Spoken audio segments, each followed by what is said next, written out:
창세기 41장. 그로부터 만 2년이 지나서 바로가 꿈을 꾸었다. 그가 나일 강가에 서 있는데 잘생기고 살이 찐 암소 7마리가 강에서 올라와서 갈밭에서 풀을 뜯는다. 그 뒤를 이어서 흉측하고 야윈 다른 암소 7마리가 강에서 올라와서 먼저 올라온 소들과 함께 강가에 선다. 그 흉측하고 야윈 암소들이 잘생기고 살이 찐 암소들을 잡아먹는다. 바로는 잠에서 깨어났다. 그가 다시 잠들어서 또 꿈을 꾸었다. 이삭 7개가 보인다. 토실토실하고 잘 여문 이삭 7개가 나오는데 그것들은 모두 한 줄기에서 나와서 자란 것들이다. 그 뒤를 이어서 또 다른 이삭 7개가 피어나오는데 열풍이 불어서 야위고 마른 것들이다. 그 야윈 이삭이 토실토실하게 잘 여문 이삭 7개를 삼킨다. 바로가 깨어나 보니 꿈이다. 아침에 그는 마음이 뒤숭숭하여 사람을 보내어서 이집트의 마술사와 현인들을 모두 불러들이고 그가 꾼 꿈 이야기를 그들에게 하였다. 그러나 아무도 그에게 그 꿈을 해몽하여 주는 사람이 없었다. 그때 술잔을 올리는 시종장이 바로에게 말하였다. 제가 꼭 했어야 할 일을 못한 것이 오늘에야 생각납니다. 임금님께서 종들에게 노하셔서 저와 빵을 구워 올리는 시종장을 경호대장 집 감옥에 가두신 일이 있습니다. 저희들이 같은 날 밤에 각각 꿈을 꿨는데 두 꿈의 내용이 너무나 달랐습니다. 그때 그곳에 경호대장의 종인 히브리 소년이 저희와 함께 있었습니다. 저희가 꾼 꿈 이야기를 그에게 해주었더니 그가 그 꿈을 풀었습니다. 저희 두 사람에게 제각기 그 꿈을 해몽하여 주었던 것입니다. 그리고 그가 해몽한 대로 꼭 그대로 되어서 저는 복직되고 그 사람은 처형되었습니다. 이 말을 듣고서 바로가 사람을 보내어 요셉을 불러오게 하였고 사람들은 곧바로 그를 구덩이에서 끌어냈다. 요셉이 수염을 깎고 옷을 갈아입고 바로 앞으로 나아가니 바로가 요셉에게 말하였다. 내가 꿈을 하나 꾸었는데 그것을 해몽할 수 있는 사람이 없다. 나는 네가 꿈 이야기를 들으면 잘 푼다고 들었다. 그래서 너를 불렀다. 요셉이 바로에게 대답하였다. 저에게는 그런 능력이 없습니다. 임금님께서 기뻐하실 대답은 하나님이 해주실 것입니다. 바로가 요셉에게 말하였다. 꿈에 내가 나일 강가에 서 있는데 살이 찌고 잘생긴 암소 7마리가 강에서 올라와서 갈밭에서 풀을 뜯었다. 그것들의 뒤를 이어서 약하고 아주 흉측하고 야윈 다른 암소 7마리가 올라오는데 이집트 온 땅에서 내가 일찍이 본 일이 없는 흉측하기 짝이 없는 그런 암소들이었다. 그 야위고 흉측한 암소들은 먼저 올라온 기름진 암소 7마리를 잡아먹었다. 흉측한 암소들은 살이 찐 암소들을 잡아먹었는데도 여전히 굶은 암소처럼 흉측하였다. 그리고는 내가 깨어났다. 내가 또다시 꿈에 보니 한 줄기에서 자란 이삭 7개가 있는데 잘 여물고 실한 것들이었다. 그것들의 뒤를 이어서 다른 이삭 7개가 피어나오는데 열풍이 불어서 시들고 야위고 마른 것들이었다. 그 야윈 이삭이 잘 여문 7이삭을 삼켜버렸다. 내가 이 꿈 이야기를 마술사와 현인들에게 들려주었지만 아무도 나에게 그 꿈을 해몽해 주지 못하였다. 요셉이 바로에게 말하였다. 임금님께서 2번 꾸신 꿈의 내용은 다 같은 것입니다. 임금님께서 장차 하셔야 할 일을 하나님이 보여주신 것입니다. 그 좋은 암소 7마리는 7해를 말하고 잘 여문 이삭 7개도 7해를 말하는 것입니다. 두 꿈이 다 같은 내용입니다. 뒤따라 나온 야위고 흉측한 암소 7마리나 열풍에 말라버린 쓸모없는 이삭 7개도 역시 7해를 말합니다. 이것들은 흉년 7해를 말하는 것입니다. 이제 제가 임금님께 말씀드린 바와 같이 임금님께서 앞으로 하셔야 할 일을 하나님이 보여주신 것입니다. 앞으로 올 7해 동안에는 온 이집트 땅에 큰 풍년이 될 것입니다. 그런데 곧 이어서 7해 동안 흉년이 될 것입니다. 언제 풍년이 있었더냐는 듯이 지나간 일을 다 잊어버리게 될 것입니다. 그리고 기근이 이 땅을 황폐하게 할 것입니다.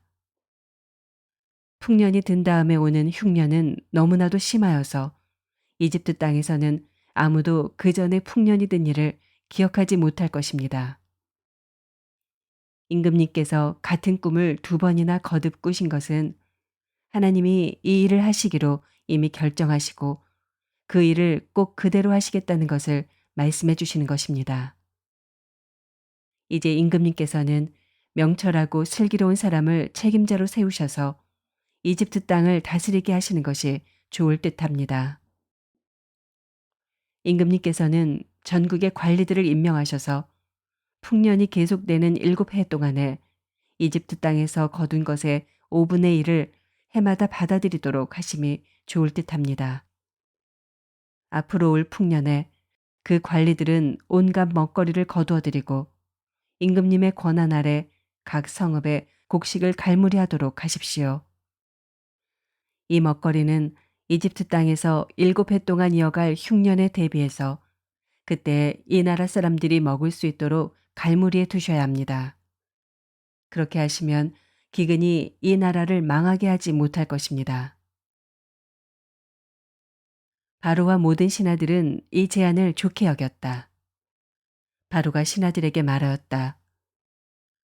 하나님의 영이 함께하는 사람을 이 사람 말고 어디에서 또 찾을 수 있겠느냐. 바로가 요셉에게 말하였다. 하나님이 너에게 이 모든 것을 알리셨는데 너처럼 명철하고 슬기로운 사람이 어디에 또 있겠느냐. 내가 나의 집을 다스리는 책임자가 되어라. 나의 모든 백성은 너의 명령을 따를 것이다. 내가 너보다 높다는 것은 내가 이 자리에 앉아 있다는 것뿐이다. 바로가 또 요셉에게 말하였다. 내가 너를 온 이집트 땅의 총리로 세운다. 그렇게 말하면서 바로는 손가락에 끼고 있는 옥새 반지를 빼서 요셉의 손가락에 끼우고 고운 모시옷을 입히고 금목걸이를 목에다 걸어주었다.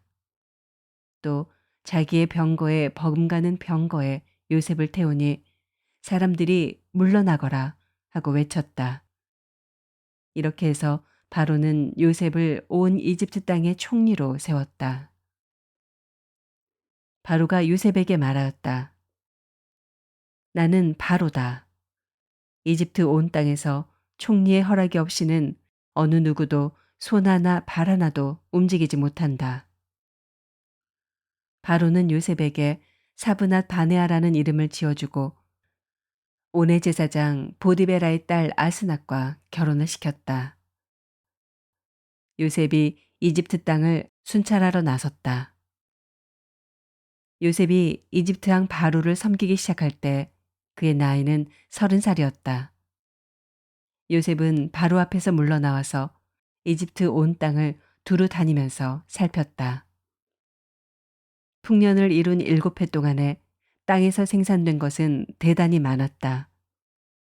요셉은 이집트 땅에서 7해 동안 이어간 풍년으로 생산된 모든 먹거리를 거두어들여 여러 성읍에 저장해 두었다. 각 성읍 근처 밭에서 나는 곡식은 각각 그 성읍에 쌓아두었다. 요셉이 저장한 곡식의 양은 엄청나게 많아서 마치 바다의 모래와 같았다. 그 양이 셀 수 없을 만큼 많아져서 기록을 중단할 수밖에 없었다. 요셉과 오네 제사장 보디베라의 딸 아스나 사이에서 두 아들이 태어난 것은 흉년이 들기 전이었다.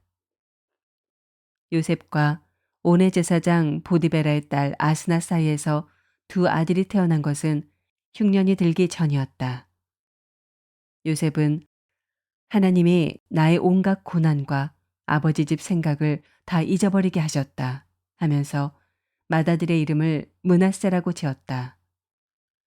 둘째는 내가 고생하던 이 땅에서 하나님이 자손을 번성하게 해주셨다 하면서 그 이름을 에브라임이라고 지었다. 이집트 땅에서 7해 동안 이어가던 풍년이 지나니 요셉이 말한 대로 7해 동안의 흉년이 시작되었다. 온 세상에 기근이 들지 않은 나라가 없었으나 이집트 온 땅에는 아직도 먹거리가 있었다. 그러나 마침내 이집트 온 땅의 백성이 굶주림에 빠지자 그들은 바로에게 먹을 것을 달라고 부르짖었다. 바로는 이집트의 모든 백성에게 요셉에게로 가서 그가 시키는 대로 하여라 하였다. 온 땅에 기근이 들었으므로 요셉은 모든 창고를 열어서 이집트 사람들에게 곡식을 팔았다. 이집트 땅 모든 곳에 기근이 심하게 들었다. 기근이 온 세상을 뒤덮고 있었으므로 다른 나라 사람들도 요셉에게서 곡식을 사려고 이집트로 왔다.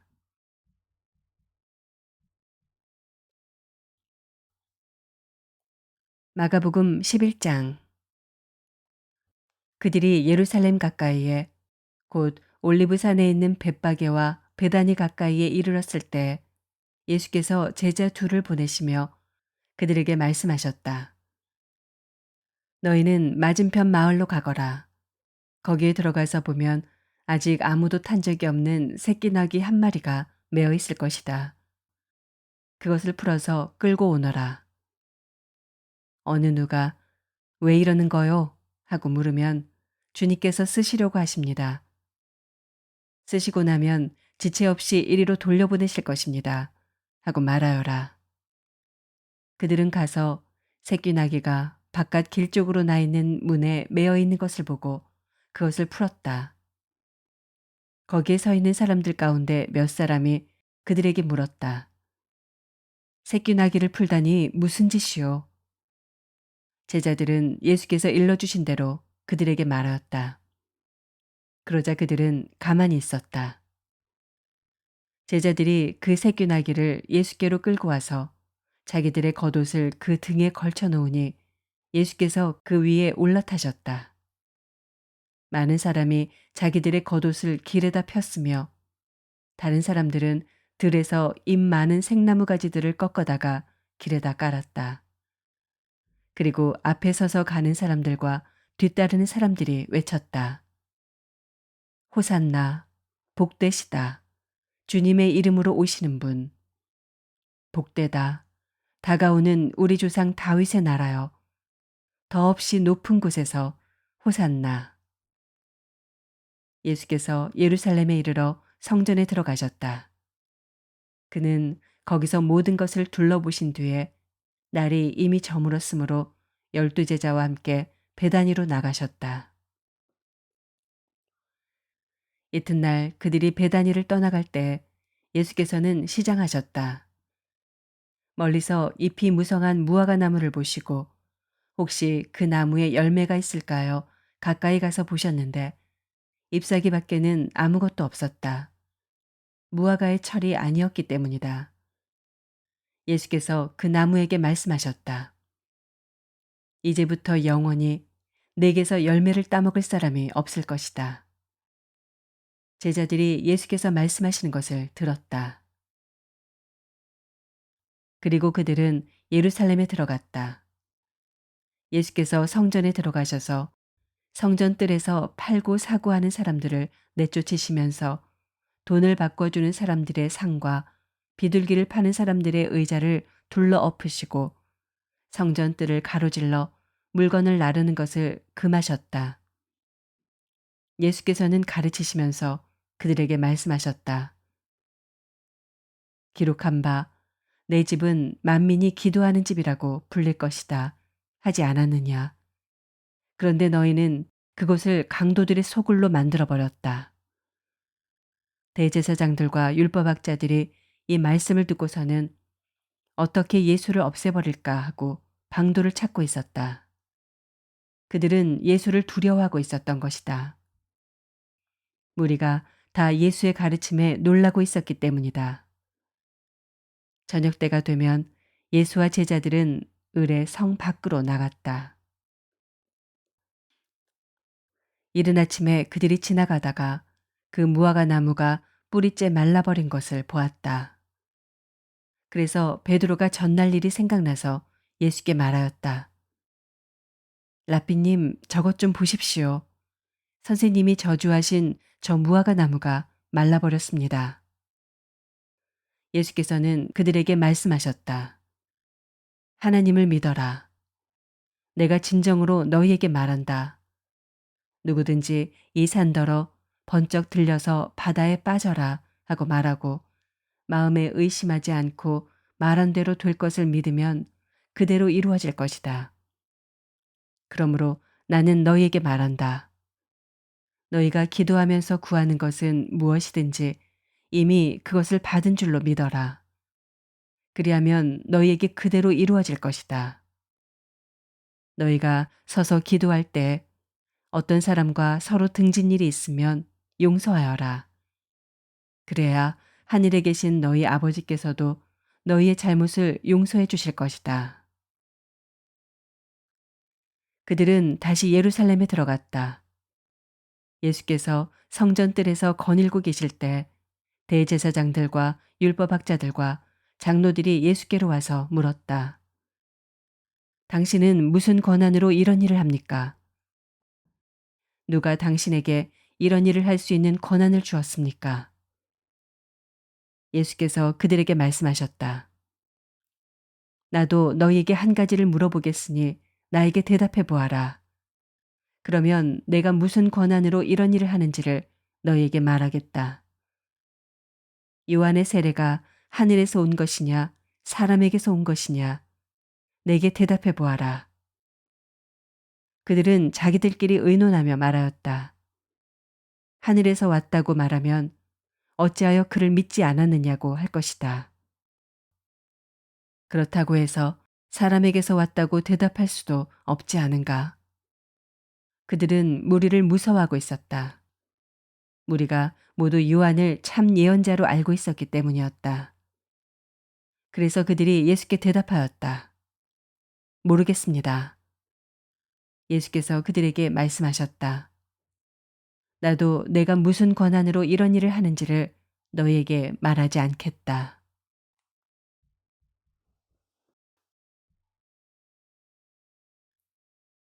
욥기 7장. 인생이 땅 위에서 산다는 것이 고된 종살이와 다른 것이 무엇이냐? 그의 평생이 품꾼의 나날과 같지 않느냐? 저물기를 몹시 기다리는 종과도 같고 수고한 삭슬 애타게 바라는 품꾼과도 같다. 내가 바로 그렇게 여러 달을 허탈 속에 보냈다. 괴로운 밤은 꼬리를 물고 이어갔다. 눕기만 하면 언제 깰까, 언제 날이 셀까 마음 졸이며 새벽까지 내내 뒤척거렸구나. 내 몸은 온통 구더기와 먼지로 뒤덮였구나. 피부는 아물었다가도 터져버리는구나. 내 날이 배틀의 북보다 빠르게 지나가니 아무런 소망도 없이 종말을 맞는구나. 내 생명이 한낱 바람임을 기억하여 주십시오. 내가 다시는 좋은 세월을 못 볼 것입니다. 어느 누구도 다시는 나를 볼 수 없을 것입니다. 주님께서 눈을 뜨고 나를 찾으려고 하셔도 나는 이미 없어졌을 것입니다. 구름이 사라지면 자취도 없는 것처럼 스올로 내려가는 사람도 그와 같아서 다시는 올라올 수 없습니다. 그는 자기 집으로 다시 돌아오지도 못할 것이고 그가 살던 곳에서도 그를 몰라볼 것입니다. 그러나 나는 입을 다물고 있을 수 없습니다. 분하고 괴로워서 말을 하지 않고는 견딜 수 없습니다. 내가 바다 괴물이라도 됩니까? 내가 깊은 곳에 사는 괴물이라도 됩니까? 어찌하여 주님께서는 나를 감시하십니까? 잠자리에라도 들면 편해지겠지. 깊이 잠이라도 들면 고통이 덜하겠지 하고 생각합니다만 주님께서는 악몽으로 나를 놀라게 하시고 무서운 환상으로 저를 떨게 하십니다. 차라리 숨이라도 막혀버리면 좋겠습니다. 뼈만 앙상하게 살아있기보다는 차라리 죽는 것이 낫겠습니다. 나는 이제 사는 것이 지겹습니다. 영원히 살 것도 아닌데 제발 나를 혼자 있게 내버려 두십시오. 내 나날이 허무할 따름입니다. 사람이 무엇이라고 주님께서 그를 대단하게 여기십니까? 어찌하여 사람에게 마음을 두십니까? 어찌하여 아침마다 그를 찾아오셔서 순간순간 그를 시험하십니까? 언제까지 내게서 눈을 떼지 않으시렵니까? 침 꼴깍 삼키는 동안만이라도 나를 좀 내버려 두실 수 없습니까? 사람을 살피시는 주님, 내가 죄를 지었다고 하여 주님께서 무슨 해라도 입으십니까? 어찌하여 나를 주님의 관역으로 삼으십니까? 어찌하여 나를 주님의 짐으로 생각하십니까? 어찌하여 주님께서는 내 허물을 용서하지 않으시고 내 죄악을 용서해 주지 않으십니까? 이제 내가 숨져 흙 속에 누우면 주님께서 아무리 저를 찾으신다 해도 나는 이미 없는 몸이 아닙니까?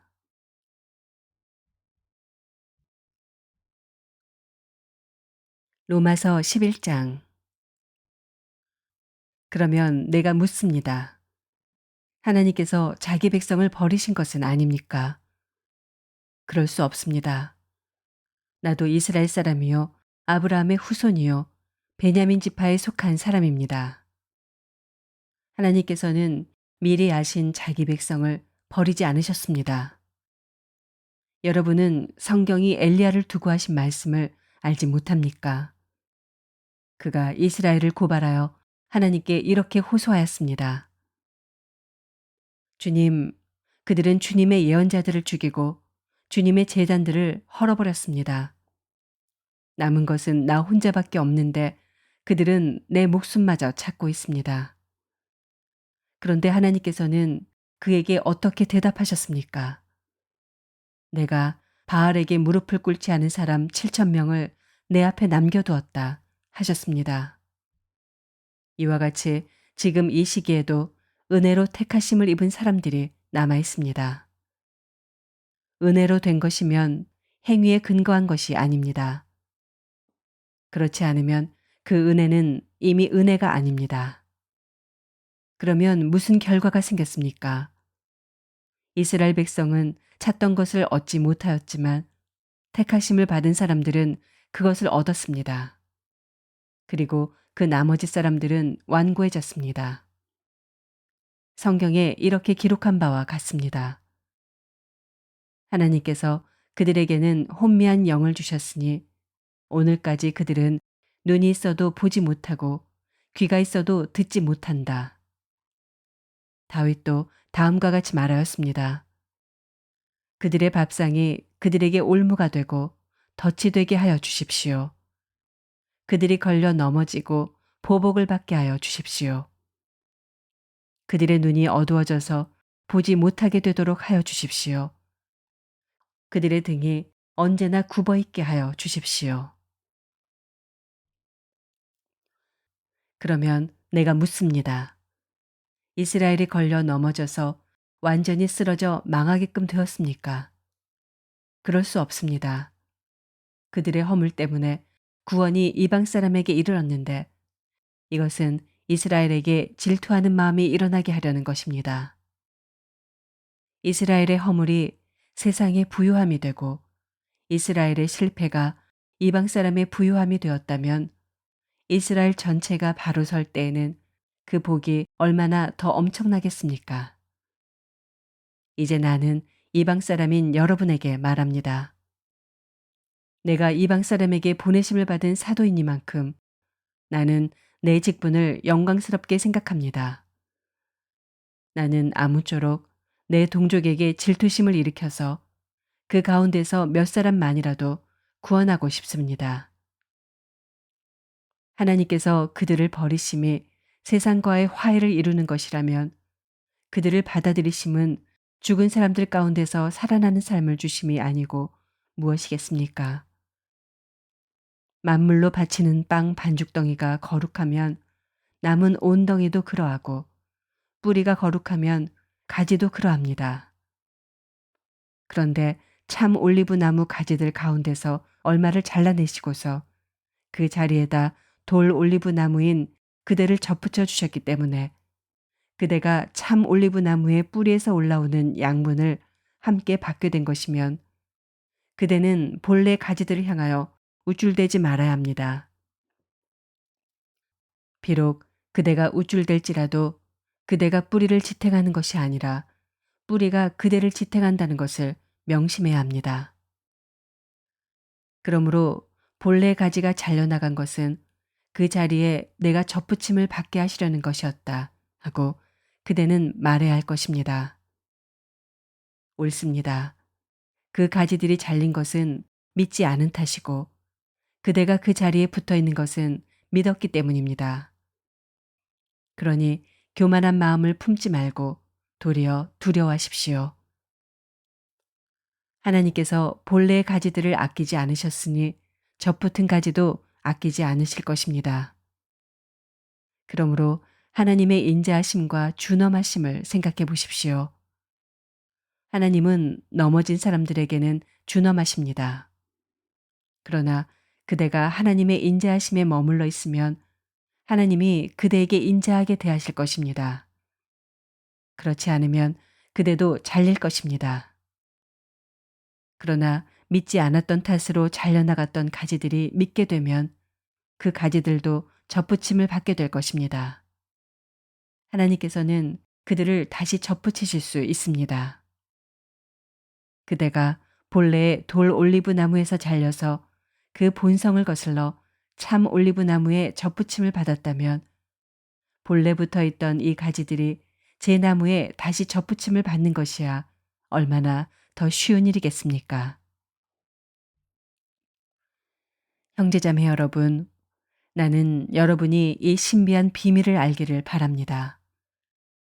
그것은 여러분이 스스로 현명하다고 생각하는 일이 없게 하려는 것입니다. 그 비밀은 이러합니다. 이방 사람의 수가 다 찰 때까지 이스라엘 사람들 가운데서 일부가 완고해진 대로 있으리라는 것과 온 이스라엘이 구원을 받게 되리라는 것입니다. 그것은 성경에 이렇게 기록되어 있는 바와 같습니다. 구원하시는 분이 시온에서 오실 것이니 야곱에게서 경건하지 못함을 제거하실 것이다. 이것은 그들과 나 사이의 언약이니 내가 그들의 죄를 없앨 때 이루어질 것이다. 복음의 관점에서 판단하면 이스라엘 사람들은 여러분이 잘 되라고 하나님의 원수가 되었지만 택하심을 받았다는 관점에서 판단하면 그들은 조상 덕분에 하나님의 사랑을 받는 사람들입니다. 하나님께서 주시는 고마운 선물과 부르심은 철회되지 않습니다. 전에 하나님께 순종하지 않던 여러분이 이제 이스라엘 사람의 불순종 때문에 하나님의 자비를 입게 되었습니다. 이와 같이 지금은 순종하지 않고 있는 이스라엘 사람들도 여러분이 받은 그 자비를 보고 회개하여 마침내는 자비하심을 입게 될 것입니다. 하나님께서 모든 사람을 순종하지 않는 상태에 가두신 것은 그들에게 자비를 베푸시려는 것입니다. 하나님의 부유하심은 어찌 그리 크십니까?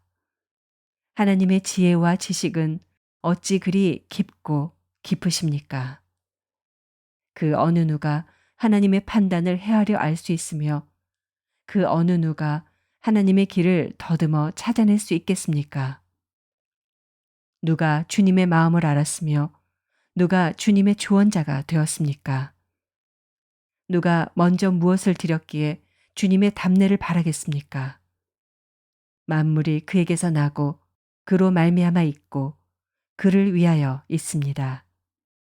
그에게 영광이 세세 있기를 빕니다. 아멘.